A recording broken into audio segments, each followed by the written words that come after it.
योऽन्तः प्रविश्य मम वाचमिमां प्रसुप्ताम् सञ्जीवयत्यखिलशक्तिधरस्वधाम्ना अन्यांश्च हस्तचरणश्रवणत्वगादीन् प्राणान्नमो भगवते पुरुषाय तुभ्यम् कुण्डलीकवरदाहारि विठ्ठल सद्गुरु ज्ञानेश्वर तुकाराम महाराज की जय।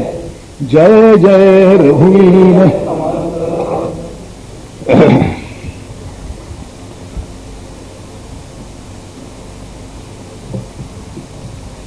प्रपंचाचेच कार्य करीत असताना अंत झाला तर परमार्थ केव्हा न्यावे जावे पाहिजे. प्रपंचाचे कार्य करीत असताना परमार्थ करायचा असतो. प्रपंच सोडून परमार्थ केला तर तो साधत नाही असं समर्थाने सांगितलं. एक गोष्ट लक्षात घ्या की काम करणं आणि झोपणं यांचा परस्पर काही संबंध आहे का? काही संबंध नाही. काम करता त्याच्या बरोबर उलट झोप आहे. पण कुणीच म्हणलं की हे 6-7 तास उगीच वाया जातात, आपण कामच करू, प्रयोग करून बघा काय होतं ते. तेव्हा ही अशी जलाभेद्य वॉटर टाईट अशी कंपार्टमेंट्स नाहीत. मनुष्याची एक वृत्ती आहे आणि त्या वृत्तीमध्ये प्रपंच आणि परमार्थ या दोन्ही गोष्टींचा समावेश असतो. मधनं विश्रांतीची आवश्यकता वाटते की नाही? कोणालाही. तुम्हाला सांगितलं तर आश्चर्य वाटेल, पण तज्ञ सांगतील हृदय सुद्धा दिवसाकाठी 12-13 तास विश्रांती घेतं. हृदय की जे सारखं स्पंदन चालू असतं, लब डब लब डब लब डब सारखं चालू असतं, पण त्या लबडब मध्ये जे अंतर आहे त्याची विश्रांती आहे. डबडब डब डब डब डब डब लब लब लब लब लब डब असं कधी होत नाही. लब आणि डब याच्यामध्ये थोडं अंतर राहतं, ती त्याची विश्रांती आहे. तसं प्रपंचात कधी डोक्याला अंतर राहतं की नाही? मनाला अंतर राहतं की नाही? राहतं. त्या देवाचं नाव घ्या झालं. आणखीन वेगळा वेळ करण्याची गरज नाही.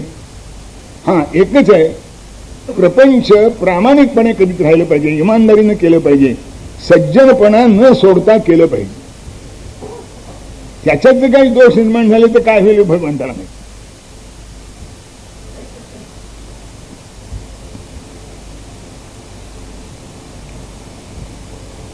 गीतेत 8व्या अध्यायात अर्जुन श्रीकृष्णाला विचारलेल्या प्रश्नाचे उत्तर समजून सांगा. गीतेवर पुष्कळ पुस्तकं आहेत आणि गीताचा 8वा अध्याय हे एक मोठं विशिष्ट प्रकरण आहे.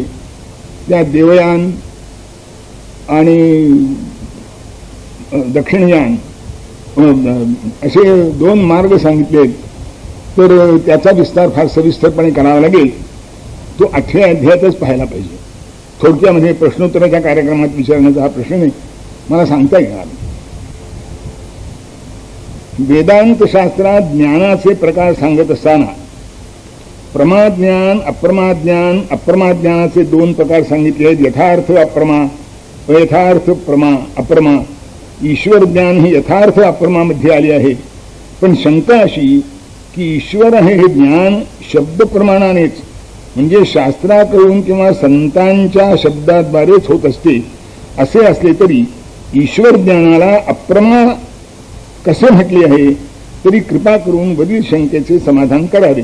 हे विचारसागर आणि वृत्तीप्रभाकर या 2 ग्रंथावर ज्यांचं प्रभुत्व आहे त्यांना हे शब्द कळतील. प्रमा अप्रमा, यथार्थ अप्रमा, अयथार्थ अप्रमा, यथार्थ प्रमा, अयथार्थ प्रमा हा त्यांच्या क्षेत्रातला विषय आहे. मी या बाबतीत 100% अडाणी आहे. मला यातलं काही गम्य नाही. मी आपल्या विठ्ठल देवाचं नाव तिकडे करतो आणि तुम्ही काही थोडी तिकडे प्रश्न विचारता. वर्तमानपत्रापुरती माझी विद्वत्ता मर्यादित आहे. किंवा वर्तमानपत्रात जे काही आलं असलं तर मला थोडं समजतं, त्यात जे काही आलं नसलं तर स्वतंत्र वेदांत शास्त्राचा अभ्यास मी केलेला नसल्यामुळे हे प्रमा आणि अप्रमा हे दोन्ही शब्द मला ग्रीक अँड लॅटिन आहेत असं म्हटलं तरी चालेल.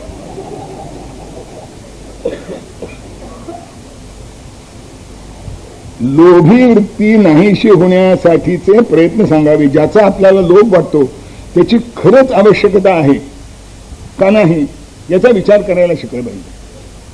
पुष्कळ वेळा माणसाचं असं होतं की त्याला लोभ वाटतो पण घरी आली की त्याची उपयुक्तता संपते.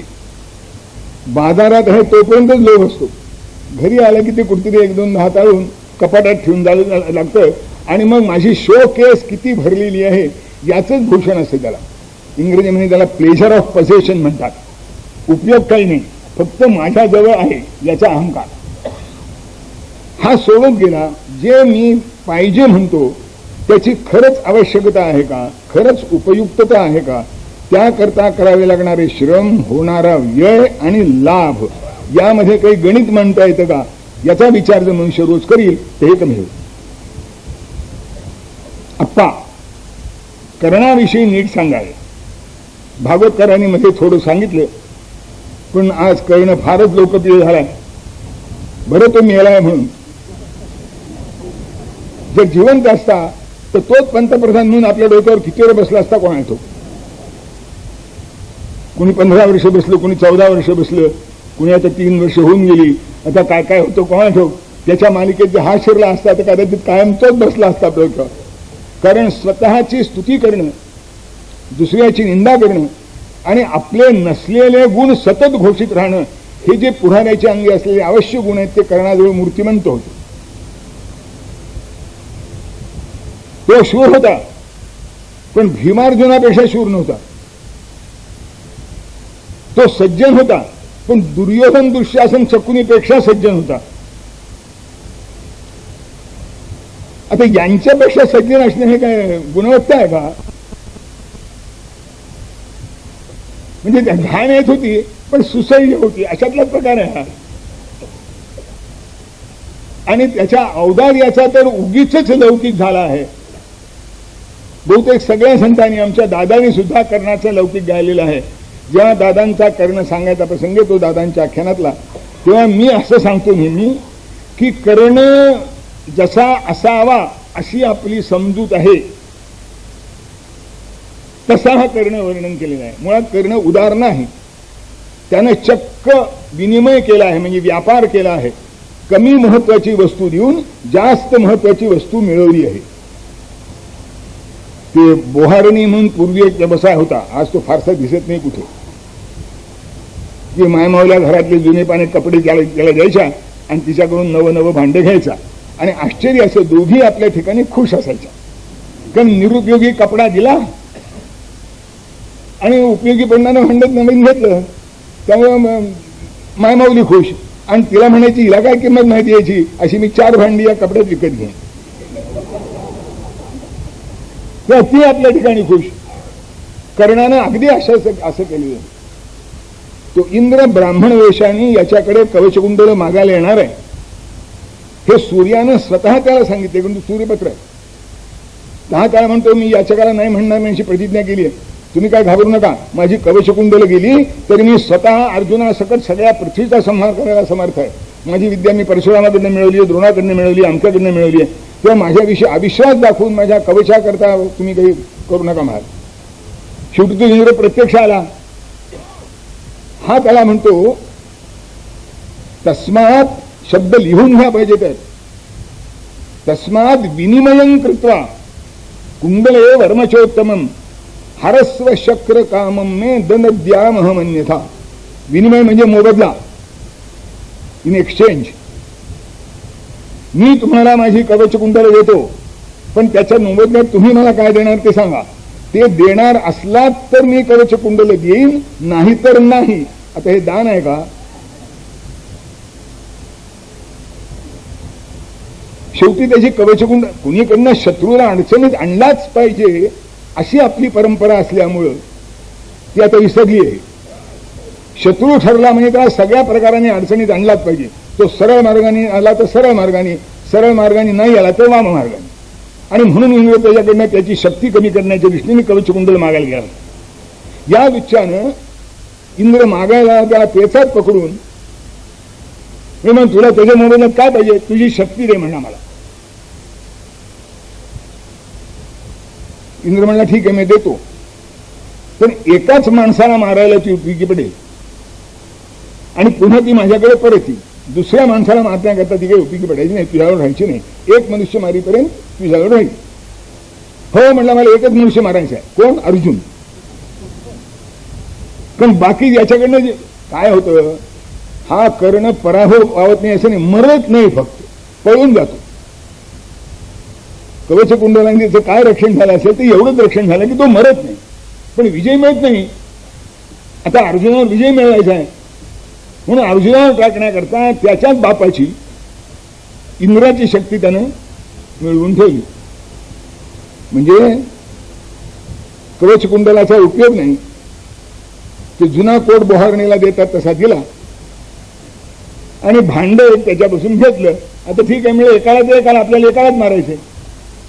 कारण कुंतीला आपणहून त्यानं वर दिला होता. कुंती जेव्हा तू पांडवाच्या पक्षाला असं विनंती करायला गेली तेव्हा त्याला वर दिला तिला की ठीक आहे म्हणाले, तू मला पांडव पक्षाला ये म्हणतेस, मी तसा काही येणार नाही, पण मीही तुझा पुत्र आहे तुला माहिती आहे.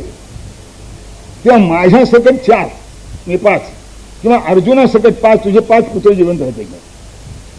म्हणजे मी तरी मरेन नाही तर अर्जुन तरी मरेन असं सांगून अर्जुनाला तेवढा मारायचा म्हणून ते शस्त्र जपून ठेवलं होतं. कर्णाचा एकुलता एक सद्गुण, एकुलता एक, आणि तो म्हणजे काय, तो आयाराम गयाराम झाला नाही. सकाळी एक पक्ष, दुपारी एक पक्ष, संध्याकाळी एक पक्ष असं त्याने केलं नाही. ज्या दुर्योधन पक्षात तो राहिला हा अत्यंत नीच आहे हेही त्याला माहिती होतं, पण त्यानं दुर्योधनाचा पक्ष सोडला नाही. कोणत्याही मोहाला बळी पडून कृष्ण स्वतः त्याला मोहित करण्याचा आणि बळवण्याचा प्रयत्न करीत असताना तो कोणत्याही मोहाला बळी पडला नाही. दुर्योधनाचा पक्ष त्यानं सोडला नाही, अर्जुनाच्या पक्षाला तो गेला नाही. एवढाच त्याचा एकुलता एक सांगण्यासारखा गुण. बाकी त्याच्याजवळ कोणताही सद्गुण नाही. त्याला जे ब्रह्मास्त्र दिलं नाही, त्याची दुरात्मता लक्षात घेऊन दिलं नाही. आजचे सगळे बुद्धिवादी लेखक कर्ण सूतपुत्र असल्यामुळे या ब्राह्मण द्रोणाचार्यानं त्याला ब्रह्मास्त्र दिलं नाही असा खोटा प्रचार करतात. याच्या इतकं धादांत खोटं काही नाही. एक गोष्ट विचारात घ्या की ठीक आहे, कर्ण एकटा सूतपुत्र होता, युधिष्ठिर तो क्षत्रिय होता की नाही, भीम तो क्षत्रिय होता की नाही, दुर्योधन तो क्षत्रिय होता की नाही, दुःशासन तो क्षत्रिय होता की नाही, त्यांना दिलं का ब्रह्मास्त्र? जर युधिष्ठिराला दिलं नाही, दुर्योधनाला दिलं नाही, तर कर्णाला दिलं नसेल याचं कारण तो ब्राह्मण नाही हे नाही, तो दुरात्मा आहे. तुम्ही बंदुकीचं पिस्तुलाचं लायसन्स मागायला जाणं काय होतं बघा. किती सप्ताह लागायला येतात, किती तुमची चौकशी होते, त्यातूनही पुन्हा मिळतं की नाही कोणा ठाऊक. त्याचाही काळा बाजार होतो म्हणे, त्यातून मिळवत तर गोष्टी राहील, पण लायसन्सनी बंदूक पिस्तूल मिळत नाही. तुम्हीच असं म्हणालात की माझा आणि शेजाऱ्याचं वैर आहे, त्याला गोळी घालायचे, त्याच्याकरता मला पिस्तूल द्या. कोण देतो बघा. याला अर्जुनाला मारायचं होतं आणि त्याच्याकरता तो ब्रह्मास्त्र मागत होता. आणि तो द्रोणाचार्याला म्हणतो की अर्जुनही तुमचा शिष्य आहे, मी तुमचा शिष्य आहे, अर्जुनाजवळ ब्रह्मास्त्र आहे आणि माझ्याजवळ नाही, हे तुम्हाला शोभतं का? तेव्हा मला ब्रह्मास्त्र द्या. तेव्हा इथे जातीचा काही संबंध नाही, तो दुरात्मा आहे. द्रौपदीचं वस्त्र खेचून घे ही आज्ञा दुर्योधनानं नाही, कर्णानं दिलेली आहे. घोषयात येत असताना त्यांचा अपमान कर असं कर्णानं सुचवलंय. म्हणून दुर्योधन आपली सगळी लवाजमा घेऊन पांडवांना हिणवण्याकरता गेला. आता तिथे त्याच्या कपाळी त्या गंधर्वाची गाठ पडली, त्या गंधर्वाने त्याला बडावला आणि बडवताना आश्चर्याची गोष्ट अशी आहे, सगळ्यात अधिक कर्ण पळालाय. ऐकून घ्या, सगळ्यात अधिक कर्ण पळालाय, मागून सैनिक पळाले. दुर्योधन हट्टी आहे, तो तसाच लढत राहिला. त्याला पकडला गंधर्वानी, ते घेऊन चालले होते. काही सेवक पांडवापर्यंत गेले, पांडव जवळ पण त्यांना हिणवण्याकरताच चालला होता, हिणवण्याकरताच चालला होता. ते पांडव शेवटी युधिष्ठिर धर्मराज ते म्हणजे जा रे दुर्योधनाला सोडून आणा. आता ते भीम ते म्हणलं बरं झालं ना, जे परस्पर झालं आपल्याला तेच करायचं होतं, आज नाही होऊया, परस्पर झालं. हा तिथे युधिष्ठिरानं सांगितलेलं तत्वज्ञान आपण विसरलो, त्याचा परिणाम आज दुर्दैन्य भोगतो आहोत. युधिष्ठिरांनी सांगितलं, त्याचं मराठी मोरबंदांचं कविता मी आपल्याला सांगतो. जरी आपसात भांडण तरी ते 100 असू आम्ही 5, परका शत्रू येता आम्ही आहोत 105. आपसात भांडण आहे तोपर्यंत ते 100 आम्ही 5 राहू म्हणाले, पण परका कुणीतरी येतो आणि आमच्या भावाला घेऊन जातो, हे चालणार नाही, आम्ही 105 आहोत. हे जर लक्षात ठेवलं असतं तर आपला पराभव झाला नसता, आपण नेहमी विजयी झालो असतो. जातीयवादाचं जेव्हा तेव्हा नाव काढतात, जातीवादाने असं केलं, जातीवादाने तसं केलं. जातीवादाने नुकसान केल्याचं हिंदुस्थानच्या इतिहासात इंग्रज येण्यापूर्वी एक उदाहरण नाही. इंग्रज आल्यानंतर आहेत, पण इंग्रज येण्यापूर्वी एकही उदाहरण नाही. एकही जात दुसऱ्या जातीच्या विरुद्ध जात म्हणून उभी राहिले असं कुठे आढळत नाही. एक परशुरामाचं प्रकरण आहे, ते त्रेतायुगातलं आहे, त्याचा इतिहास अगदी स्वतंत्र आहे, तो काही सांगायचा आपल्याला आता आवश्यकता नाही. मला इमानदारीने सांगा, शिवाजीचे विरोधात उभे होते ते कोण होते? हो, मोरे घोटपेडेच होते ना. प्रताप सिंहाच्या विरोधात उभा होता तो कोण होता? मानसिंगच होता ना, राजपूतच होता ना तोही, हेही मराठीच होते ना. पृथ्वीराज चव्हाणाच्या विरोधात उभा राहिला होता तो कोण होता? जयचंद राठोडच होता ना, त्याचा न्यायी होता. आम्ही विसरलो, आपसात भांडणं होतं ठीक आहे, पण मोहम्मद घुरी आल्याबरोबर जर जयचंद राठोड आणि पृथ्वीराज चव्हाण एकत्र झाले असते, अकबर आल्याबरोबर जर प्रतापसिंग आणि मानसिंग एकत्र झाले असते, अफजल खान आल्याबरोबर जर मोरे, चव्हाण, घोरपडे आणि शिवाजी महाराज एकत्र झाले असते, तर महाराष्ट्रात केवढं मोठं झालं असतं? झालं नाही. हे विसरलो आम्ही. जरी आपसात भांडण तरी ते 100 असू आम्ही 5, परका शत्रू येता आम्ही आहोत 105. विसरलो. आणि मुसलमानांनी मात्र हे नक्की लक्षात ठेवलं. त्यांची आपसात भांडणं नाही तसं मुळी समजू नका, चांगले म्हणतात. लखनौला शिया सुन्नींचा अजूनही दंगा होतो. इराण भांडले एकमेकाशी. आजही पाकिस्तान तालिबानशी भांडतच आहे. अमेरिकेकरता भांडत असेल, लबाडणी भांडत असेल, स्वार्थाकरता भांडत असेल, भांडतच आहे. पानिपतच्या वेळी असंच झालं. नजीब खान रोहिला आणि अयोध्येचा नवाब हे एकमेकाचे शत्रू होते. त्यांच्या वरच्यावर लढाई होत असत. मराठी जेव्हा खालून निघाले तेव्हा नजीब खानने अयोध्येच्या नवाबाला लिहिलं की देखो काफिर आ रहे हैं, इस्लाम खतरे में है, हम अपना बाद में निपटा लेंगे. आपलं बाजू मागून पाहून घेऊ, आता काफिर येतात, एक झाले पाहिजे. आणि दोन्ही एक झाले, लढले मराठ्यांशी. आणि मराठ्यांना त्यातला दगा कुणी दिला? मल्हारराव होळकरांनी दिला. नजीब खान रोहिला तो स्वतःचा मानसपुत्र मानित असेल, ऐक नाही, जणू इतर कोणी दत्तक घ्यायला त्याला मिळालं नाही. मी एवढ्या करता सांगतो हे की कर्णाचं महात्म्य कादंबरीकारांनी वाढवून ठेवलं आहे. कर्ण हा दुर्योधन दुःशासनापेक्षा नीच कमी आहे, पण आहे नीचच. तो इतरांच्या पेक्षा थोडा शूर आहे, पण भीमार्जुनापेक्षा नाही. भीमाच्या समोर तर त्याचा अनेक वेळा पराभव झाला आहे. आणि त्याच्या रक्षणाकरता दुर्योधनाचे अनेक पुत्र बळी, भाऊ अनेक बळी गेले. तो भीम त्याला जखडून टाकायचा, त्याला हातबल करायचा, मूर्छित करायचा. आणि हा दुर्योधन ओरडायचा, अरे शीघ्रं यच्छते भद्रं वो राधेयं परिरक्षते भीमसेन भयागाधे रक्षण मज्जंतम व्यसनार्णवे. अरे ते समुद्र भीमानं उत्पन्न केला भयाचा, त्यात कर्ण बुडतोय, त्याला वाचवा. हे 5, 6, 7 जण दुर्योधनाचे भाऊ कर्णाला वाचवण्याकरता भीमाच्या अंगावर धावून जायचे. भीम त्यांना ठार मारायचा आणि त्यांच्या प्रेताभूती थँक्यू व्हेरी मच म्हणून प्रदक्षिणा घालायची. आता काय पराक्रम याचा? त्याच्या शेवटच्या युद्धाच्या वेळी अर्जुन त्याच्यावर चालून आला. अभिमन्यूला 6 जणांनी मिळून मारला होता. कर्णाचा मुलगा वृषसेन हा त्याच्याबरोबरच लढत होता पांडव सेनेशी. तोही मोठा चांगला पराक्रमी होता. पांडव सेनेने त्यांनी बरंच हैराण केलं होतं. अर्जुन जेव्हा तिथे आला तेव्हा त्यानं कर्णाला आव्हान दिलं, म्हणजे अरे अभिमन्यूच्या पाठीमागे मी नव्हतो. तुम्ही 6 जणांनी मिळून कपटाने त्याला मारलं. हा तुझा पुत्र पराक्रमी आहे, मी त्याला ठार मारणार आहे, सामर्थ्य असेल तर वाचव. अर्जुनानं त्याच्या समोर त्या वर्षसेनाला ठार मारला, कर्ण त्याला वाचू शकला नाही. आता हे शौर्य.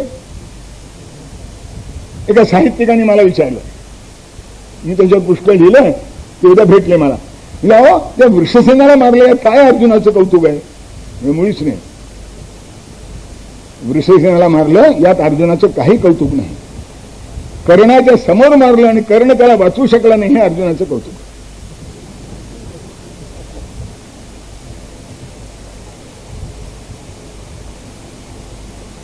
फलाची आसक्ती न धरता कर्म करावे असेल तर ग्रंथाच्या शेवटी फलश्रुती का, हे ज्यांना जमत नाही, पण काहीतरी त्यांच्यातून चांगलं घडावं म्हणून ग्रंथाच्या शेवटी फलश्रुती.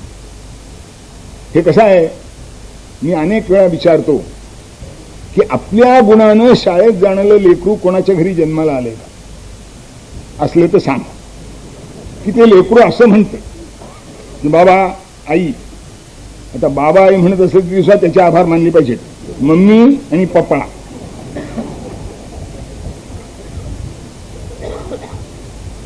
मी आता मोठा झालो, मला आता शाळेत घाला, असं लेकरू कधी म्हणतं का?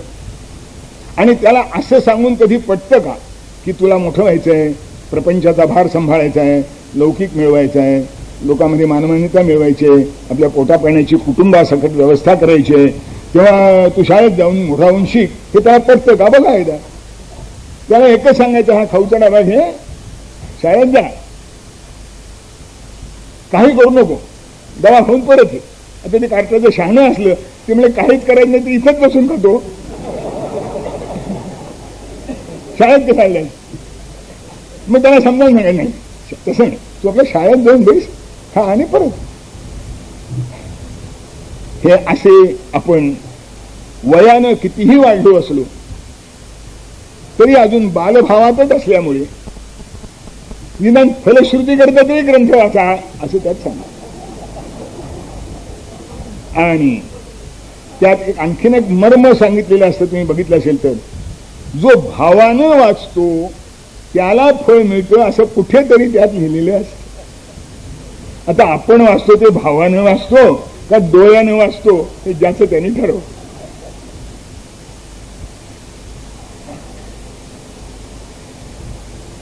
सर्वत्र सगळीकडे देव आहे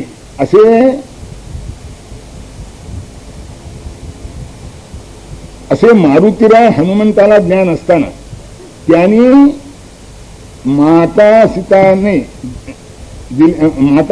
सीताने दिलेला हार का फोडला, त्यात राम नाही असे का सांगितले? हेही प्रतिकात्मक आहे की रत्नासारखं तू मला रत्न काय म्हणून दिलं? सीतेने जे हनुमंताला रत्न दिलं, रत्नाचा हार दिला, तो काय म्हणून दिला?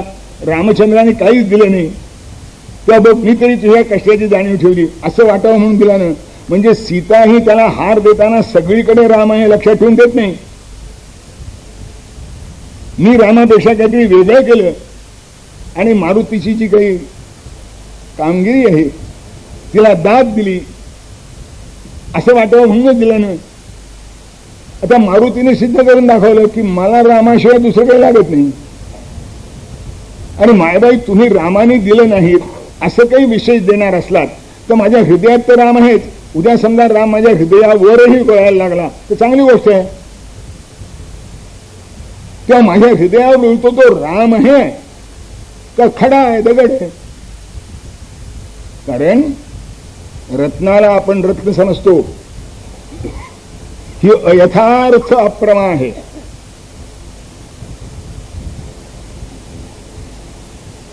सुभाषितकार सांगतो, पृथिव्याम त्रीणी रत्नानी जलम अन्नम सुभाषितम मूढै पाषाणखंडेषु रत्नसंज्ञा विधीयते.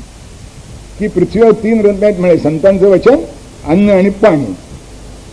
याच्यापेक्षा जे काय राहतं त्याला मूर्ख दगडाच्या खड्याला रत्न म्हणतात. मूढैही पाषाणखंडेषु, अज्ञानी लोकांनी दगडाच्या खड्याला रत्न म्हटलेलं आहे. आणि याचा अनुभव इथं आलं म्हणजे कळतो. त्या अरबस्तानच्या प्रवासामध्ये मैलोन मैल असे जातात की मनुष्यवस्ती नसते, पाणी नसतं, झाड नसतं, काही नसतं, पत्ता लागत नाही रस्त्याचा. ते वाळवंट असल्यामुळे ते वारं जर सुटलं तर निश्चित झालेले रस्ते सुद्धा बेपत्ता होतात. जिथं रस्ता असतो तिथं काहीतरी वाळूचे ठीक बनतात, कोणतीही खूण लक्षात ठेवता येत नाही. आधी फरलांग 2 फरलांग गेले तरी सुद्धा फजिती होती. एक प्रवासी त्यात असा चुकला म्हणे. 2 दिवस त्याला काही अन्न नाही, पाणी नाही, काही नाही, तो वैतागला. कुणी जवळ दिसला त्याला एक राहुटी दिसली. त्याला तो कुणीतरी असेल, आपल्याला मदत मिळेल म्हणून तुझ्या मोठ्या आशेने राहुटीजवळ गेला. त्या राहुटीत कुणी नव्हतं, एक एवढी एवढी पिशवी पडली होती. याने ती उचलली, चाचपली. त्याला वाटलं खारका असतील, ज्याच्याकरता आपण नेहमी जातो, वेळ अवेळ लक्षात न ठेवता जातो, पोथी सोडून जातो. त्याला वाटलं खारका जर असल्या तर 2 दिवस कशा बशीने इतके मोठे खारका आहेत. पण त्याने पिशवी उघडली, आत असे मोठे मोठे नाना प्रकारचे हिरे होते. हिरे होते, पाचू होते, माणकं होती. यानं कपाळाला हात लावला. म्हणजे त्यातल्या एकाचा खडा करता याला शेकडो पोथी खारका मिळाल्या असत्या बाजारात गेला असता तर. पण त्या बाजारात जायला तरी शक्ती पाहिजे की नाही बाजारापर्यंत द्यायची. त्याने कपाळावर हात मारून घेतला. आता आहे की नाही, पृथ्वीयाम त्रीणे रत्नानी जलमन्नम सुभाषितम. आपण हे आपल्या कल्पनेने समजतो, शेवटी प्रेझर ऑफ पोझेशन. आणि मग त्यानं किती वाढेल आणि काय वाढेल हे सांगता येत नाही. म्हणून मारुतीनं ती रत्न किती निरुपयोगी आहेत हे सीतामाईच्याही लक्षात यावं म्हणून दाता खाली करून कारकन फोडली, त्यात राम नाही म्हणून फेकून. पंचगव्यापासून निर्मित होणारी औषधी रोगावर उपयोग शकते काय? होय. पंचगव्य विशेषतः गोमूत्र हे मृत्यूलोकीचं दुधासारखं अमृत आहे. रोग न झालेल्या माणसाला दूध आणि रोग झालेल्या माणसाला गोमूत्र. पण आपल्याला माहित नाही. मी म्हणणाऱ्या बुद्धिमत्त्यांनी त्या गोमूत्राची थट्टा केली. आता हे गोमूत्रवाले जे प्रचार करतात ते म्हणतात की एक असा येईल की आम्ही 200 रुपये लिटरनी गोमूत्र विकू. इतकं त्याचं महत्व आहे. फक्त एक आहे, आपल्या डोक्याने घेऊ नये, तज्ञाला विचारून घ्या. बघा काय ऐकलं म्हणजे गोमूत्र, उद्यापासून गोमूत्र एक गोमूत्र चांगलं. कोणालाही चांगलं हितावह उपयोगी पडतं. ज्याच्या अंगात काही रोग असतील त्याला तर नक्की हितावह होतं. गुडघेदुखी आहे, वजन वाढतं, हे नाना तऱ्हेच्या व्याधी आहेत, तर हे सगळ्या व्याधीवरचं ब्रॉड स्पेक्ट्रम अँटीबायोटिक जसं असतं. मी इंग्रजी बरोबर बोललो की नाही मला माहित नाही, कारण मला इंग्रजी येत नाही. पण गोमूत्र हे चांगलं औषधी आहे, यात काही शंका नाही. मनुष्याने स्वधर्म पाळावेत की नाही? आजच्या काळात स्वधर्माकरता काळ नियुक्त नाही. जन्माला आल्यापासून निदान जाणीव निर्माण झाल्यापासून जाणीव नष्ट होईपर्यंत माणसानं फक्त पाळायचा आहे तो स्वधर्मच आहे आणि स्वधर्मच आहे. जयासी जे विहित ते ईश्वराचे मनोगत असं आपल्याकडे आपलं शास्त्र सांगतं. पुनर्जन्म आहे. पुनर्जन्माचा सिद्धांत कृपया सविस्तर सांगा. मला तुम्ही पहिल्या शनिवारी पुनर्जन्मासंबंधी थोडं सांगितलं. भक्तीत एकाग्रता आवश्यक आहे. मन एकाग्र कसे करावे हे सविस्तर सांगावे. अर्जुनाचा जो प्रश्न आहे की मनावर कसा ताबा मिळवावा, त्याकरता भगवंतांनी सांगितलंय की मनावर ताबा मिळवण्याकरता एक गोष्ट करावी लागते. अभ्यासेन तु कौंतेय वैराग्येन च गृह्यते. अभ्यास वैराग्याभ्यान तत्सिद्धी असं योगसूत्रातही सांगितलं आहे. आपण अभ्यासही करीत नाही आणि वैराग्याची आपली ओळखही नसते.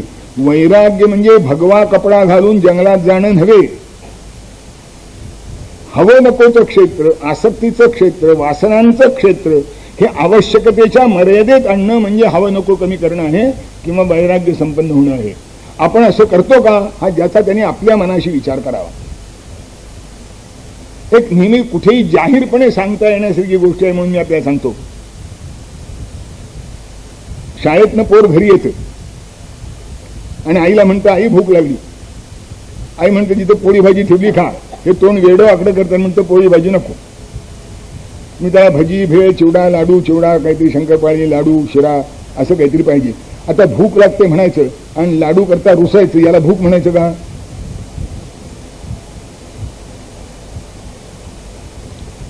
आज सकाळी तर फराळाला काय असावं याची चर्चा झाली.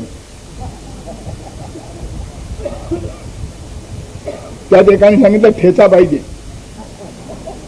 मी म्हणले भगर आमटी नसली तरी चालेल, नुसताच ठेचा बघा.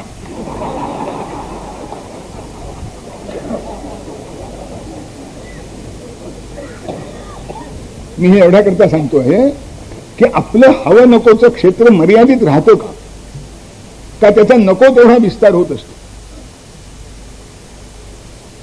परवा उत्तर काशीला काही मंडळी भेटायला आली होती, तर एका मायमौलीने विचारलं की इतका सोस माणसाला कशाला असतो. हे भ्रष्टाचाराच्या संदर्भात विचारलं, इतका सोस माणसाला कशा असतो. आता मी जरा विक्षिप्त मनुष्य आहे, मी त्या मायबाला विचारलं तुला पातळ किती आहे तेवढी सांग. तिने सांगितलं 30 आहेत. म्हणजे इतका सोस कसा करता लागतो.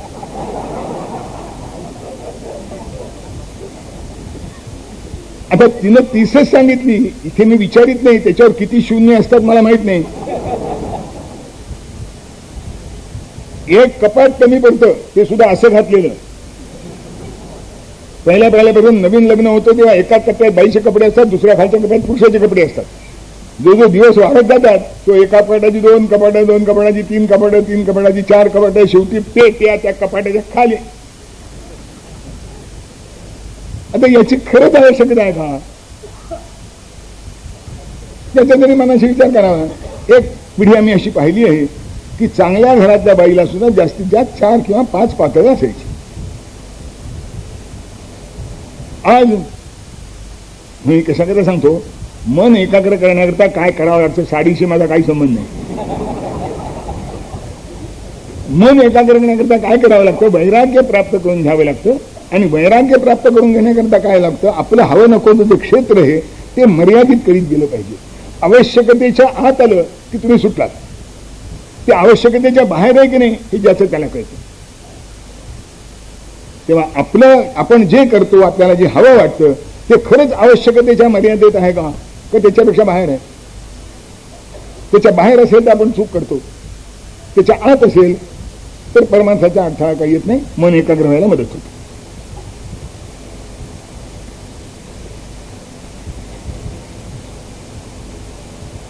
भगवंतावर अनन्य श्रद्धा असावी. अनन्य कसे व्हावे, कृपया करून उदाहरण देऊन स्पष्ट करावे. अनन्य म्हणजे अन्याश्रयाणां त्यागः अनन्यता. भगवंताशिवाय दुसऱ्या कशाविषयी आकर्षण नाही, त्याचा आधार वाटत नाही, अशी जी मनस्थिती तिला अनन्य असं म्हणतात. आणि याची अनन्यतेची 2 उदाहरणं आहेत. एक नेणतेपणाचं आहे आणि एक जाणतेपणाचं आहे. एक उदाहरण आहे लहान लेकराचं. तांधं लेकरू, त्याला जसं आई वाचून चैन पडत नाही, आई कुठे इकडे तिकडे गेली की ते कावरं बावरं होतं, तसं भगवंता वेळा आपल्याला होतं का. लहान लेकरू कान लांब झालेलं नाही, म्हणजे तान्हं पोर आहे. काय गंमत आहे बघा, त्या तान्ह्या लेकराला आईची मांडी नेमकी कळते. दुसऱ्या कुणी घेतलं थोपटलं तर त्याला कळत नाही. आता असं आहे, आता लेकरांनाही सवय झाल्यात लहानपणापासून, काही नसते त्याच्या हाताशी कधी. तिच्या डोक्यात करिअर, ती कुठे गेलेली असते कोण ठाऊक. ते कुणीतरी बेबी सीटर त्याला सांभाळते. त्यामुळे इकडे काय सांभाळलं काय तिकडे सांभाळलं काय, तेव्हा हे उदाहरण सुद्धा आज पडणं कठीण आहे. पण अजून सुदैवाने आपल्याकडे ज्यांच्या डोक्यात करिअर शिरलेलं नाही, घर चांगलं सांभाळणं हे सुद्धा चांगलं करिअर आहे असं ज्या माऊल्यांना वाटतं, अशा माऊल्यांची संख्या अजून आपल्या देशात पुष्कळ आहे. त्यांना हे पटेल की लहान लेकरू मांडीवर घेतलं आईनं की ते लगेच शांत होतं, आणि दुसरं कोणी घेतलं की ते किंचाळत राहतं. हे जे आईविषयी त्याला वाटतं ती आई अनन्यता आहे. आणि जाणतेपणाचं उदाहरण आहे पतिव्रतेचं. पतिव्रता नेणे अनिकाची सुती हे सुद्धा आपल्या देशात अजून बरचसं शिल्लक आहे. इतर देशामध्ये पतिव्रता काय म्हणजे एक व्याख्यान दिल्याशिवाय समजायचं नाही, आणि त्याच्यानंतर तरी समजली की नाही कोणाला. तर ते पतिव्रतेला जसं पतीशिवाय दुसरा कोणताही विषय नसतो, निदान नसावा, अशी जी एकनिष्ठा असते तिला अनन्यता म्हणतात. आजच्या युद्धजन्य परिस्थितीत युवकांनी कसे वर्तन ठेवावे, विशेष काय करावे असे तुम्हाला वाटते, कृपया मार्गदर्शन करावे. केव्हाही आपल्या घरावर, आपल्या गावावर, आपल्या कल्लीवर संकट येणार आहे हे लक्षात ठेवून युवकांनी त्याच्याशी झगडण्याकरता 24 तास सिद्ध राहावं आणि त्या झगडण्याकरता आवश्यक असतील अशी साधनं जेवढी मिळवता येतील तेवढी मिळवावी आणि ती वापरण्याची सवय करावी. नाही तर ऐकायला मला तुम्ही परवा सांगितलं होतं, मला आठवत असेल, सभेत सांगितलं होतं की नाही, पण बैठकीत सांगितलं होतं, कारण मी नेहमी खारका वाटतो आणि मध्ये जर वेळ मिळाला तर बोलतो.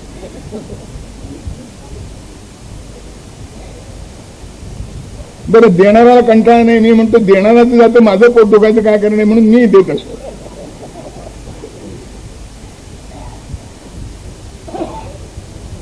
आत्ता गेल्या 4-6 महिन्यापूर्वी उत्तर प्रदेशमध्ये घडलेली घटना आहे. भाजपचा कोणीतरी कार्यकर्ता आहे, त्याच्यावर त्याच्या शत्रूंनी आक्रमण केलं. 6-7 लोक त्याला मारण्याकरता आले. त्याचा जो संरक्षक होता त्याचं काय झालं माहित नाही. हा आपल्या शय्यागृहात झोपला होता, त्याचं दार ठोठवायला आरंभ केली. याच्या लक्षात आलं काय झालं ते. त्यानं बायकोला सांगितलं तू न्हाणीघरात लप, आणि मी सांगितलं असं दारू उडू, आणि म्हणून हा उभा राहिला. ते त्याचे शत्रू दार फोडून आत आले, याला ठार मारलं आणि परत गेले. याच्या हातात 2 नळी बंदूक होती. दार ठोठावत असं कळताना बायकोला न्हाणीघरात सांग म्हणत असताना, जा म्हणत असताना सुद्धा याला बंदूक सज्ज करून झाडता आली असती की नाही. 6-7 होते, ते सगळे मेले नसते ठीक आहे, पण 2 तरी मेले असते की नाही, आणि 2 मेले असते तर बाकीची पळून जाण्याची शक्यता होती की नाही. यानं हातातली बंदूक वापरली सुद्धा नाही. आता याच्या इतकी लाजिरवाणी गोष्ट काही आहे का. तेव्हा या परिस्थितीत काय करावं तेवढ्याकरता मी हे सांगतोय. महर्षी व्यासांच्या आई वडिलांचे नाव काय मला माहित नाही. संस्कृत महाकवी भारवीचा जन्म कुठे झाला व त्याचे दुसरे नाव काय मला माहित नाही. गीत गोविंद व किरातार्जुनीय हे काव्य कोणी रचले मला माहित नाही. मला काय इन्फॉर्मेशन ब्युरो समजता का.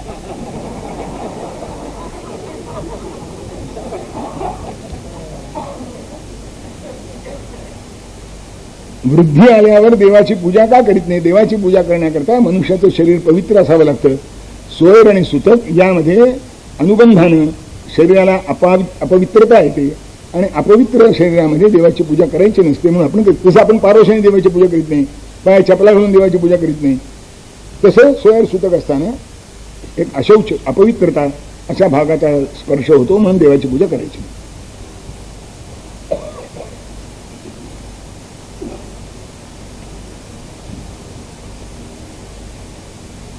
परमेश्वराने सुख दिलेले आहे, काहीच कमी नाही.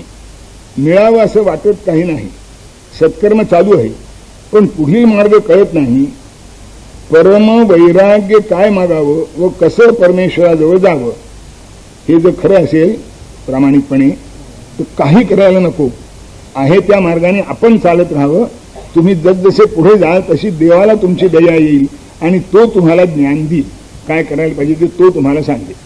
भगवान गीतेमध्ये स्वतः सांगतात, जो माझा अनन्य भक्त आहे, एकनिष्ठ भक्त आहे, ददामी बुद्धियोगंतम येन माम उपयांति ते. मी त्याला बुद्धियोग देतो, म्हणजे माझ्या स्वरूपाचं ज्ञान किंवा त्याला आवश्यक ते ज्ञान मी देतो माझ्या भक्ताला. त्याला ज्ञानाकरता आणखीन वेगळं काही करावं लागत नाही जर परमेश्वराची भक्ती करीत असेल तर. आणि हे कसं दिसतं की परमेश्वरानं सुख दिल्याची जाणीव आहे, हे कोणी लक्षात ठेवत नाही. माणसे नेहमी अर्धा पेला रिकामा याची ओरडाओरड करीत असतात, अर्धा पेला भरलेला आहे कोणी लक्षातच घेत नाही. इमानदारीने खरंच सांगा, परमेश्वर त्या आज सुद्धा म्हणजे अगदी भ्रष्टाचारी राज्यात सुद्धा सरकार जेव्हा अनुदान देतं तेव्हा मागे दिलेलं अनुदान बरोबर तरीनं खर्च झालं की नाही याची चौकशी करतं की नाही. की मागे जे तुम्हाला अनुदान दिलं ते बरोबर खर्च केलं की नाही याची चौकशी करतं की नाही, त्याचं ऑडिट होतं की नाही. तो भगवंत विचारतो, मी तुला दिलंय काहीच दिलं नाही असं म्हण. एक सुभाषितकार म्हणतो, डोळ्यानी बघतो ध्वनी परिसतो, कानी परी चालतो, जिव्हेने रस चाखतो, मधुरही वाचे आम्ही बोलतो, हातानी बहुसाल काम करीतो, विश्रांती घ्यावया, घेतो झोप सुखे फिरून उठतो ही ईश्वराची दया. इतक्या गोष्टी ईश्वराने तुला दिल्या ना, याचा उपयोग काय केलास तेवढं सांग बरं. ज्या कारणाकरता दिल्या त्या कारणाकरता ह्या वापरल्या का? ज्या दिल्या त्या सगळ्याच्या सगळ्या वापरल्या का? आणि काय गंमत आहे, त्या देवाच्या ऑडिटरला चहा पाजता येत नाही. इथल्या ऑडिटरला चहा पाजता येतो. चहा ही उपलक्षणी आहे, आणखीन पुष्कळ पाजावं लागते त्याला. देवाच्या ऑडिटरला चालत नाही. तिथे आधी परम परम परम परम संगणक आहे, तिथं सगळ्या बारीक सारीक नोंदी असतात. तो म्हणतो याला दिलं, याचा उपयोग याने केला नाही, पुन्हा याला नवीन कशा करता द्यायचं. म्हणून देवानं सुख दिलं याची जाणीव या प्रश्नकर्त्याला आहे, की अभिनंदनीय गोष्ट आहे. तेव्हा जी साधना त्यानं स्वीकारली आहे त्या साधनेमध्ये प्रामाणिकपणे तसंच हो राहावं. ती जास्तीत जास्त दृढ होईल अशी पाहावं. बाकी त्याची काळजी करायचं काही कारण नाही, ती काळजी ईश्वर करतो.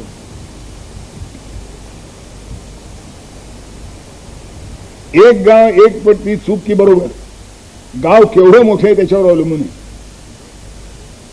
जर गाव लहान असेल तर सामान्यतः एका गावामध्ये एकापेक्षा अधिक गणपती बसायला हरकत नाही. गाव जर मोठे म्हणजे गाव मोठे असेल तर, जितकं लहान असेल तितकी गणपतीची संख्या कमी असावी. आणि गणपती हा राष्ट्रीय जागृती करता लोकमान्य टिळकांनी निर्माण केला आहे, लक्षात ठेवावं. फक्त आरास आणि नाच गाणी एवढाच गणपती पुढचा विषय नसावा, किंवा गणपती वर्गणी गोळा करणे चहा चिवडा खाऊन संपवावा असा त्याचा भाग नसावा. जे वर्गणी गोळा करतील त्यांनी ज्यांच्याकडनं वर्गणी गोळा केली त्यांना त्याचा हिशोब द्यायची तयारी ठेवली पाहिजे. असे जे हिशोब देणारे नसतील त्यांना वर्गणी देता कामा नये. पण त्या वर्गणी देता कामा नये असं म्हणताना आणखीन एक काळजी घेतली पाहिजे, तो वर्गणी नाही मिळाल्यानंतर काय करेल त्याची व्यवस्था केली पाहिजे. कारण त्याचं सामर्थ्य त्याचं तेच आहे फक्त.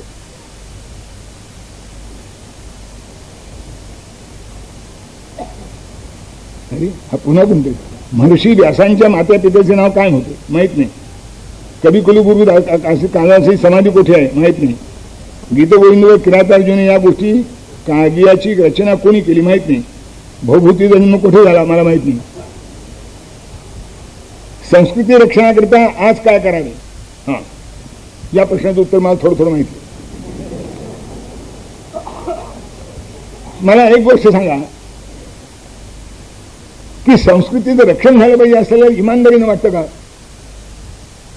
जर इमानदारीनं वाटत असेल तर महत्वाच्या काही गोष्टी सांगतो. आपली मातृभाषा मराठी आहे आणि राष्ट्रभाषा हिंदी आहे, याचं विस्मरण होऊ देऊ नका. तुम्हाला मराठी चांगलं आलं पाहिजे आणि शक्यतो तुमचे व्यवहार जे असतील ते हिंदीतून केले पाहिजेत. हिंदी आम्ही स्वीकारित नाही असं उलटं आलं म्हणजे मग पाहिजे तर काय करावं हे ठरवा. आपण पहिलं त्याच्यापर्यंत हिंदीतून केलं पाहिजे. एक, आपल्या घरी आपण हिंदू आहोत हे लक्षात ठेवा. मायमाऊल्यांनी महाराष्ट्रीय पोशाख करावा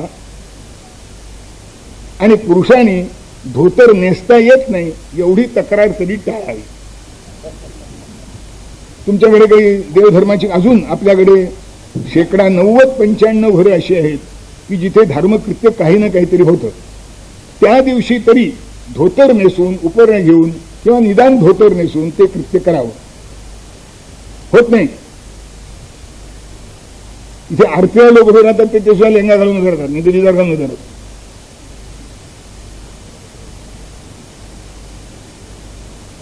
अनेक वेळा सांगितल्यामुळे यजमान जेवढा डोक्यात असतो.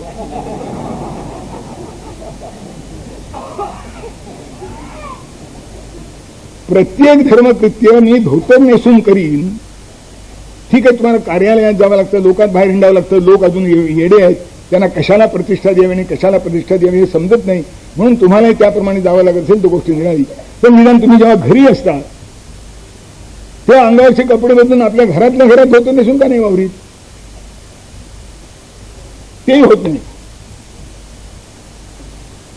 आणि आधुनिकतेचं रूप प्रगट करण्याकरता लोक जे जे काही करतात, आपल्याकडे मी अनेक वेळा आपल्याला सांगितलं आहे की केसाला कात्री लावणं हे आपल्या परंपरेमध्ये बाईच्या बाबतीत अशुभ मानलेलं आहे. तर केस न कापलेली पोरगी भेटतच नाही, निदान लहान तरी. आणि आता पुण्यामध्ये मोठं सोहळा सुरू झाला. मी एक मायमाऊली अशी पाहिली की 55 वर्ष उलटल्यानंतर तिने बॉब कट नाही बॉय कट केला. वयाची 55 वर्ष उलटल्यानंतर काय प्रगती आहे.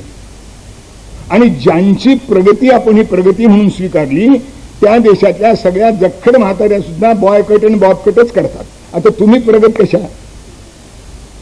याचं एकूणच एक कारण आहे की आई आणि सासवा अजून लांब केसात आहेत. त्या जेव्हा बॉब ह्या जेव्हा आई आणि सासवा होतील तेव्हा पुढच्या मुली काय करतील कोण आठवू. ते कमी कमी कमी कधी केस जातील. आणि मग वी वॉन्ट चेंज या नावाखाली वर्तमानपत्रामध्ये 5-7 स्त्रियांचं चित्र आलं होतं. त्यांनी चक्क चमन मोठं केला होता. We want change. त्या निदान आपल्या मुलींचे केस आपण कापणार नाही. निदान निदान निदान निदान खांद्याच्या वर ते जाणार नाहीत एवढी तरी काळजी घ्या. म्हणजे संस्कृती रक्षणाला थोडी मदत होईल. आणि कुंकवाची जागा भुवयाच्या खाली आली आहे फार, ती थोडी वर चढवा म्हणजे थोडं संस्कृतीच्या रक्षणाचं काम झालं असं समजेल. आता ते कुंकू एकदा बारीक आणि ते भिवयामध्ये असलं म्हणजे लक्षातही नाही आहे की नाही, पत्ताच लागत नाही. आणि ह्या साध्या गोष्टी त्याच्याकरता काय फार मोठा त्याग करावा लागणार आहे का? आई बाबांना मम्मी डॅडी म्हणायचं नाही, मम्मी पप्पा म्हणायचं नाही, आई बाबा म्हणायचं. किंवा काय मग काका मामा काय जी नावं असतील निर्णाळी त्याप्रमाणे वापरायची. किंवा मराठी भाषा ही आपली भाषा आहे, हिंदी आपली राष्ट्रभाषा आहे, हे लक्षात ठेवून सगळे व्यवहार करायचे. एवढं केलं तरी संस्कृती रक्षणाचं काम झालं असं समजायला हरकत नाही. धर्मशास्त्रात 2 सख्या भावाशी दुसऱ्या गोत्र्यातल्या 2 सख्या बहिणी विवाहित होण्यात काही दोष आहे का? जर दोष असेल तर दोषाला प्रायश्चित्त काय? सामान्यतः इतका कडक नियम नाही, कारण रामचंद्राचा भरत आणि शत्रुघ्न हे 2 सख्खे भाऊ आहेत. हा आणखीन एक गोष्ट लक्षात ठेवली पाहिजे की भरत आणि शत्रुघ्न एका परंपरेप्रमाणे सख्खे भाऊ आहेत आणि एका परंपरेप्रमाणे भरत आणि लक्ष्मण सख्खे भाऊ आहेत. शत्रुघ्न आणि लक्ष्मण सख्खे भाऊ आहेत. पण जनकाचा जो भाऊ त्याची 2 मुली उर्मिला आणि मांडवी या दोघांच्या बायका होत्या. त्या सख्या बहिणी सख्या जावा होऊ शकतात असं या इतिहासावरून दिसतं. त्या फार मोठं वैषम्य नाही, पण इतक्या जवळच्या नात्यामध्ये शक्यतो लग्न करू नये अशी आपल्याकडची परंपरा आहे. ती सांभाळणं काही फार वाईट नाही.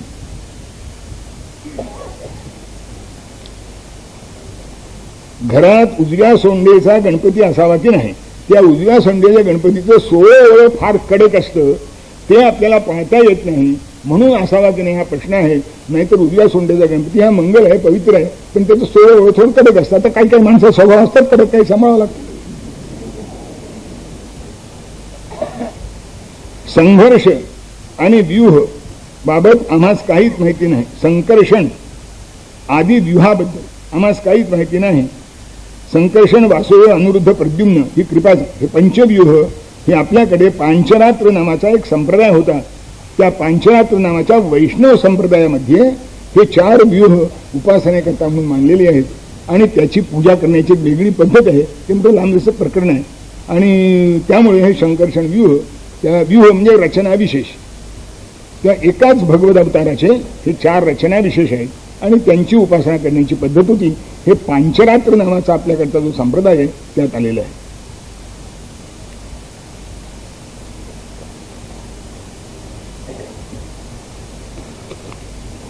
आपण धर्मशास्त्राप्रमाणे चतुर्थीला गणेशाचे, पंचमीला नागाचे, नवमीस नवचंडीचे, एकादशीस विठ्ठलाचे, शुक्रवारी बालाजीचे, सोमवारी महादेवाचे पूजन करतो आणि ही गोष्ट सर्वमान्य आहे.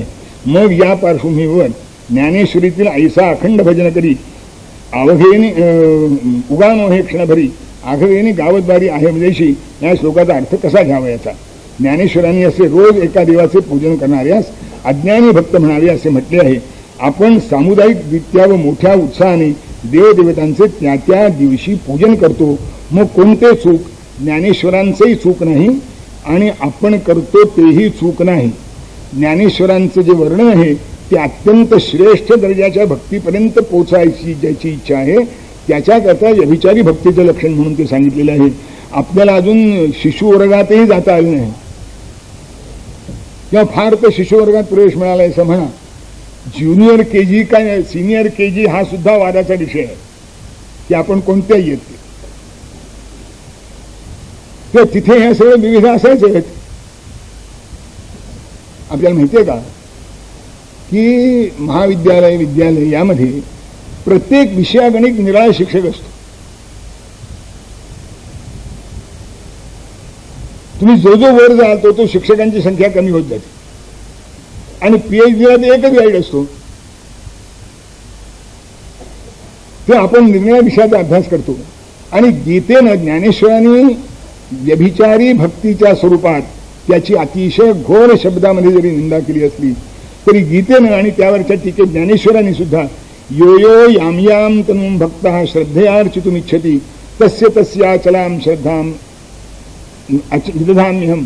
सत्या पण कसा हा कोण करतो? कामैस्तैस्तै हृतज्ञाना प्रपद्यन्तेन्य देवताः. निरनिराळ्या कामना अंतःकरणात असतात आणि मग आपण आपल्या मनाशी ठरवत होतो की हा देव जागृत आहे, हा लवकर पावतो, याच्यामुळे विद्या मिळते, याच्यामुळे संपत्ती मिळते, याच्यामुळे संतती मिळते, याच्यामुळे आरोग्य नाहीसं होतं, याच्यामुळे संकटातून दूर जातो, म्हणून आपण निर्णय देवाची उपासना करतो. आणि आपलं अंतःकरण इतकं कोवळं असतं की हे ऐकून जर बाकीचे देव उचलून ठेवले आणि दुर्दैवानं मागून काही आपत्ती आली तर देव उचलून ठेवल्यामुळे तर ती आली नाही ना, आता काय करू म्हणून डोकं धरून बसतो. हे होऊ नये म्हणून आपण जे करतो ते चांगलं करतो असं समजावं आणि त्याप्रमाणे देवाची पूजा करावी.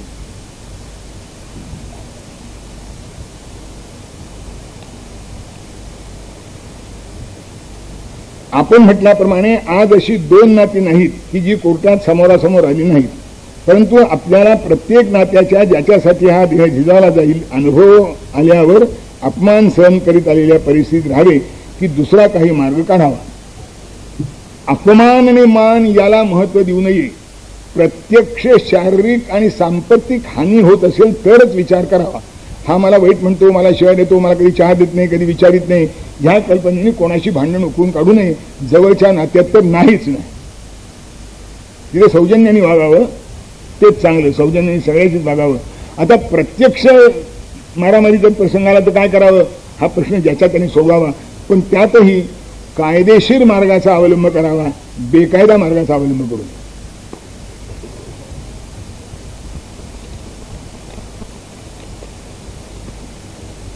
आत्मसमर्पण म्हणजे काय ते केव्हा करावे, त्यासाठी उत्तम मार्ग कोणता? पांडवांनी अनुसरलेला मार्ग आज अस्तित्वात आहे का? त्या मार्गाने कुणी जातात काय? मला वाटते आत्मसमर्पण म्हणजे देह सोडणं याकरता वापरलेला शब्द असेल तर देह सोडणं हा कर्तव्यपूर्तीचा भाग नाही. जेव्हा शरीर निष्क्रिय होईल, गलितगात्र होईल, इतरांना भार होईल, आपल्यालाही तो भार वाटेल, अशा वेळेला काय करावं हा प्रश्न आहे. आणि पांडव गेले ते आपल्या पायाने चालत गेले ते लक्षात ठेवलं पाहिजे. तेव्हा निदान तसं चालण्या इतके तरी पाय धड असले पाहिजे. आपल्याकडे धर्मशास्त्रांनी अशी जेव्हा वेळ येईल तेव्हा ईशान्य दिशेकडे तोंड करून चालत राहावं, जिथे शरीर पडेल तिथे पडेल. पांडवांच्याच मार्गाने गेलं पाहिजे असं नाही. प्रत्येक गावाला ईशान्य दिशा असते. ईशान्य दिशा म्हणजे उत्तर आणि पूर्व यांच्यामधली दिशा. त्या दिशेने चालत राहावं किंवा ज्याला हिंमत असेल त्यानं प्रायोपवेशन करावं. पण हे सगळं कर्तव्यपूर्तीनंतर करायचं आहे. देह जेव्हा खरोखरीच बोध होईल असं वाटत असेल तेव्हा करायचं आहे. निदान असं शरीर झाल्यानंतर औषधं जान्हवी तोयम वैद्यो नारायणवरी एवढं तरी करावं. औषधापायी लक्षावधी रुपये खर्च करून पुढच्या पिढीला दरिद्री करण्याचं निदान करू नये, एवढी तरी काळजी घ्यावी. मी मिळवलं मी खर्च करतो ते तुझ्यात पोराकरता शिल्लक राहिले तर तुला दुःख होईल का असं त्याला विचारा.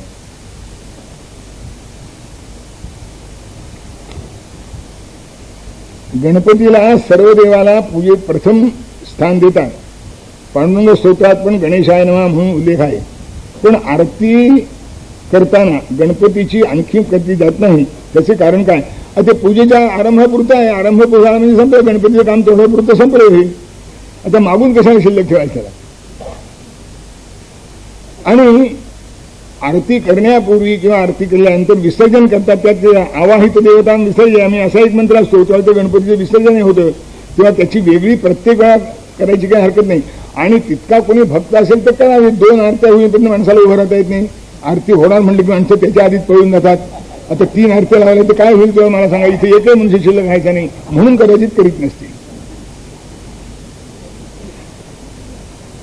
1.5-2 तास माणसाला दम निघतो, आरती होईपर्यंत काही दम निघत नाही.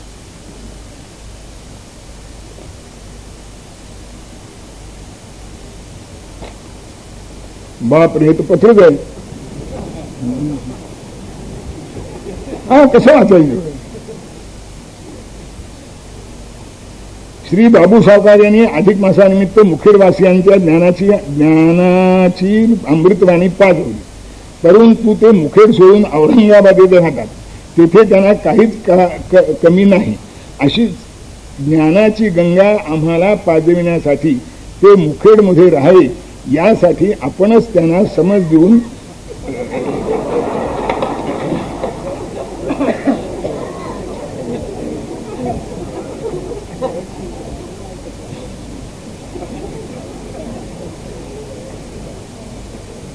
महाराज आपण एवढं काम करावे ही आपणास नम्र विनंती. पत्र लिहिलंय. भावना ठीक आहे, व्यवहार नावाची काही वस्तू सांभाळावी लागते आणि त्याकरताही पुष्कळ गोष्टी करायला लागतात. त्यातल्या काही गोष्टी माणसं व्यवहार म्हणून करीत असतात. त्यांचं मुखेडवरचं प्रेम कमी झालं असं समजायचं की कारण नाही. तसं जर खरंच झालं असतं तर हा कार्यक्रम त्याने औरंगाबादमध्ये ठरवला असता. तो मुखेडमध्ये ठरवला, त्याचा अर्थ मुखेडची नाळ त्यांनी तोडलेली नाही आणि ही मंडळी तोडणार नाहीत असा मला विश्वास आहे. किंवा निराळी समज द्यायचं काही कारण नाही.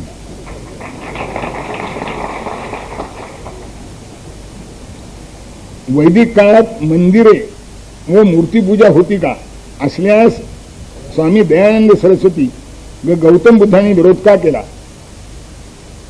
आज मंदिरे व मूर्तीपूजेची आवश्यकता आहे का. मंदिर आणि मूर्तीपूजा याची जोपर्यंत माणूस आहे तोपर्यंत नितांत आवश्यकता आहे. एकच आहे की मूर्तीपूजेचे प्रतिनिधी बदलतात, ते युगायुगाप्रमाणे बदलत आले आहेत.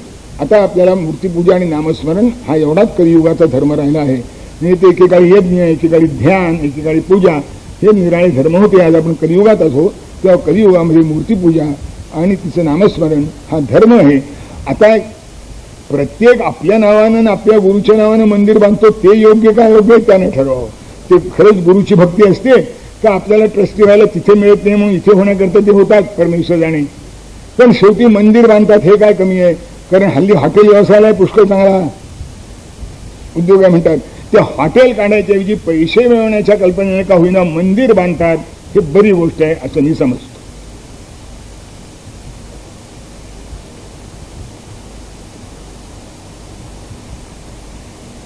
श्रीराम जय राम जय जय राम हा मंत्र बसता उठता झोपता म्हणता येतो काय. होय, समर्थाने हा मंत्र बसता उठता झोपता म्हणायला संमती दिलेली आहे.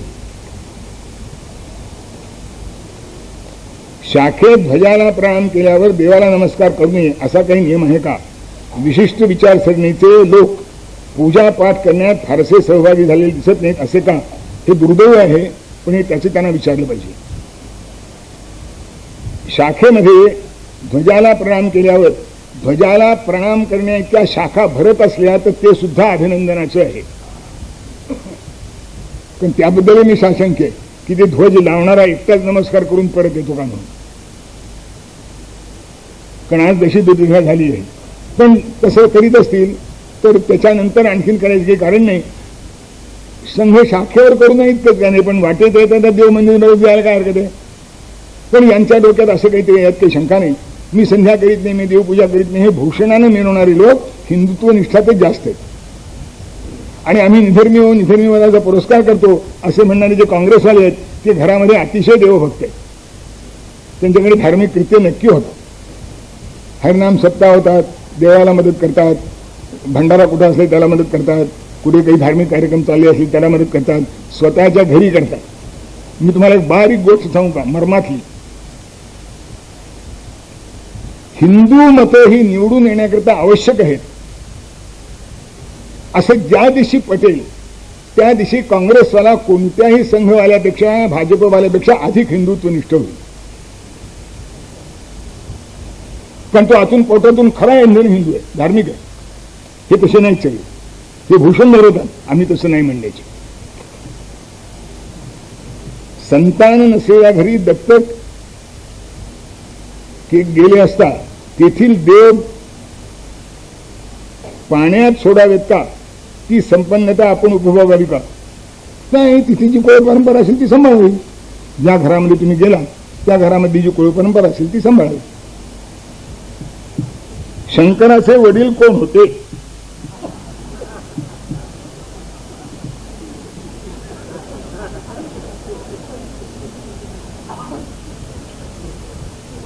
ही वडिलांची चौकशी एक गमतीची गोष्ट. एक असाच होता जिज्ञासू. त्याने कौनाचं नाव उच्चारलं की याचा बाप कोण विचारावा. आता किती मागे जाता येईल. एक प्रश्न विचारायचा. आपण इथे सगळे इतकी मंडळी बसलो आहोत. आपल्या आजोबाच्या आजोबाच्या आजोबाचं नाव कोणाला माहिती आहे तेवढं सांग. पुष्कळ वेळा आजोबाचं नाव सुद्धा माहित नसतं. पंजोबाचं नाव माहित नसतं. आता पंजोबाचं नाव माहित नसतं, त्याच्या पंजोबाचं नाव कुठलं हुडकून आणायचं. शंकर हे आदिपुरुष आहेत. आणि यात एक लक्षात घेण्याची गोष्ट एवढं सांगतो आणि आजचं प्रकरण थोडं 5 मिनिटांनी पुढे होणार आहे, तो बंद करतो. पार्वती जेव्हा तपश्चर्येला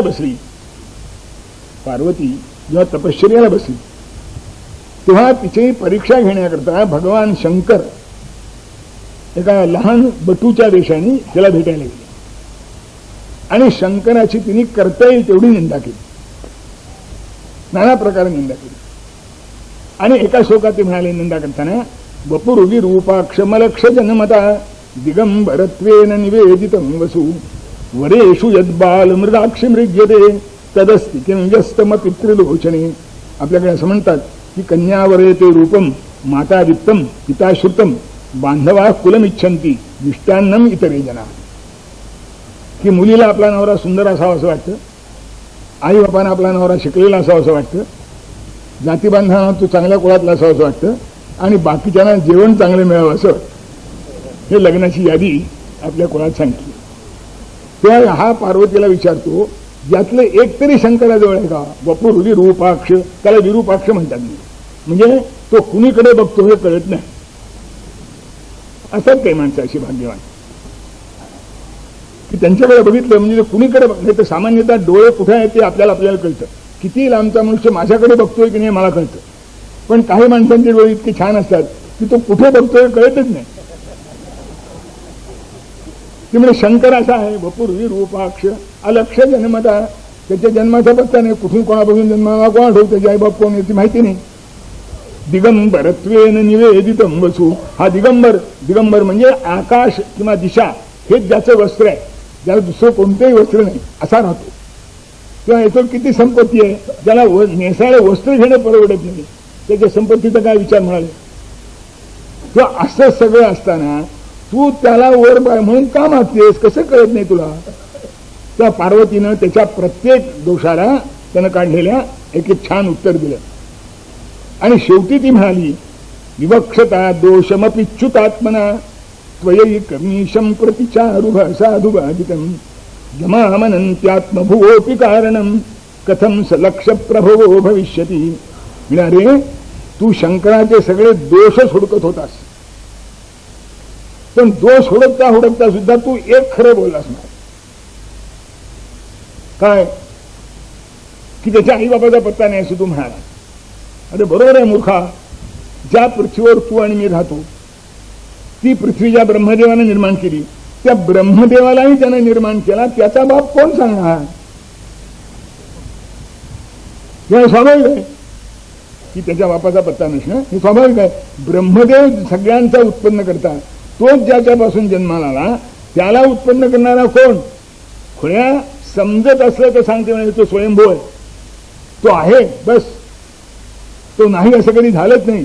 त्याला कधी जन्म नाही, अर्थात ज्याला जन्म नाही त्याला समाप्ती नाही. जो जन्मालाच आला नाही, जन्माला येतच नाही, फक्त असतो, त्याची आईबाप काही सांगा. आणि याच्या पुढे तो काही बोलायला लागला, तो कुठल्या तरी अभ्यास मंडळात आला असावा साम्यवादींच्या, की ते गप्प कधी बसायचे नाही, काहीतरी विचारणार. तेव्हा पार्वतीने आपल्या मैत्रिणीला सांगितलं, सखीला, निवर्तरामाली किमप्ययंबतुडु पुनर्विविक्षु स्फुरितोत्तराधरः न केवलं यो महतोपभाषते शृणोति तस्मादपि यस्य पापभात्. सखे याला आता हाकलून दे म्हणाले, याची ओठ फुरफुरत आहेत, हा पुन्हा काहीतरी बोलेल आणि शंकरांची निंदा करेल. मोठ्यांची निंदा करतो तोच पातकी असतो असं नाही, जो मोठ्यांची निंदा निमुटपणे ऐकून घेतो तोही पापकी असतो. आपण हे लक्षात ठेवतो का? तेव्हा लक्षात ठेवा म्हणून झाले. पुंडलिक वरदा हरिठ सद्गुरु ज्ञानेश्वर तुकाराम महाराज की जय. जय जय रघुवीर समर्थ. श्रीराम जय राम जय जय राम. श्रीराम जय राम जय जय राम. श्रीराम जय राम जय जय राम. श्रीराम जय राम जय जय राम. श्रीराम जय राम जय जय राम. श्रीराम जय